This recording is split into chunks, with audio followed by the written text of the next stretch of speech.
नाज़रीन, नौशेरो फिरोज़ जे इलाइक़े दरिया खान मरी भरिसां LBOD जी दुरुस्त घाटी न थियण ऐं कपर मिसारजण करे इलाइक़े मां सिम जे पाणीअ जो निकाल वॾो मसइलो बणियल आहे ऐं ज़मीनूं तबाह थी रहियूं आहिनि। उन हवाले सां वधीक तफ़सील ॾिसूं था कादिर बख्श लाशारीअ जी हिन रिपोर्ट में।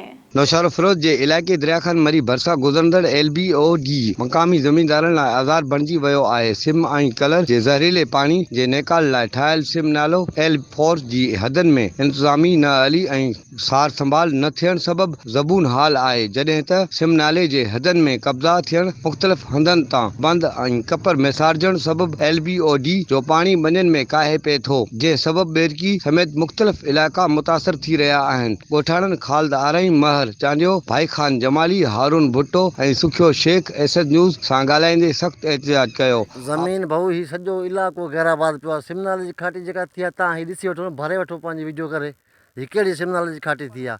कपर मुरागे कोन्हे, कपर कंहिं शइ जो पासो कोन्हे, ॿई पासा पाणी तरे थो। बारिशूं ईंदियूं आहिनि असांखे अची ॿोड़ींदियूं आहिनि, पाणी माण्हुनि जा सिमनाले में वेंदा आहिनि, असांजो सिमनाले जो पाणी असांजी ज़मीनुनि में थो अचे। ਜਿਹੜੀਆਂ ਸਾਰੋ ਬਹੁਤ ਜ਼ਿਆਦਾ ਖਰਾਬ ਆ, ਉਹਦੀ ਅਮਲੇ ਨਾਲ ਦੂਸਰੇ ਬੰਦੇ ਨਾਲ ਮਿਲੀ ਭਗਤ ਆ। ਜਿਹੜੇ ਮੁਤਲਕਾ ਇੱਥੇ ਜ਼ਿਮੀਂਦਾਰ ਆ, ਉਹਨਾਂ ਨੇ ਉਹ ਸੇਮ ਨਾਲਾ ਖਤਮ ਕਰਤਾ ਵਾ। ਉਹਦੀਆਂ ਟਾਪਾਂ ਜਿਹੜੀਆਂ ਨੇ ਉਹਨਾਂ ਨੇ ਜ਼ੇਰੇ ਕਾਸ਼ਤ ਲੈਣ ਦੀਆਂ ਵਾ, ਲਿਹਾਜ਼ਾ ਉਹਦੀਆਂ ਟਾਪਾਂ ਜਿਹੜੀਆਂ ਦਰੁਸਤ ਕੀਤੀਆਂ ਜਾਣ, ਮੇਰੀ अपील आ। असांजी ज़मीन तक़रीबन 60 एकड़ आहे त जे गैराबाद आहे, सिर्फ़ु सिम नाले जे करे जंहिंजा कपर खाधल आहिनि, कपर ड्रथा विया आहिनि, उनजे मथां पाणी तरी अचे थो, उन करे ज़मीन में पाणी बरसाति जो बीहे थो, उन करे ॿनी गैराबाद थी विया। इन असां मुतमिन न आहियूं, घाटी बिल्कुलु सही न थी आहे ऐं हिन में किचिरो ऐं गंद कढे विया आहिनि, मुकमल घाटी बि न थी आहे ऐं टाप जेका आहे सो उहा ज़मीनदार कढराए माना ऐं उहा पंहिंजी ॿनी आबाद थो कराए ऐं 60 फुट माप बिल्कुलु न आहे पूरी असांजी। आबपाशी खाते पारां दरिया खान मरी भरिसां LBOD जे घाटी दुरुस्त नाहे कराई वई। कामोरनि जी गिफ़लत सबबि 0 पॉइंट खां RD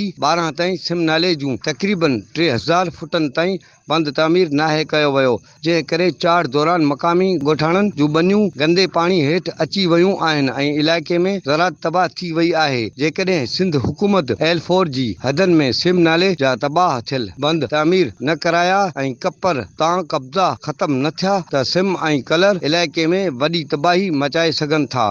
कैमरा टीम सां गॾु कादिर बख्श लाशारी, एसएच न्यूज़, दरिया खान मरी।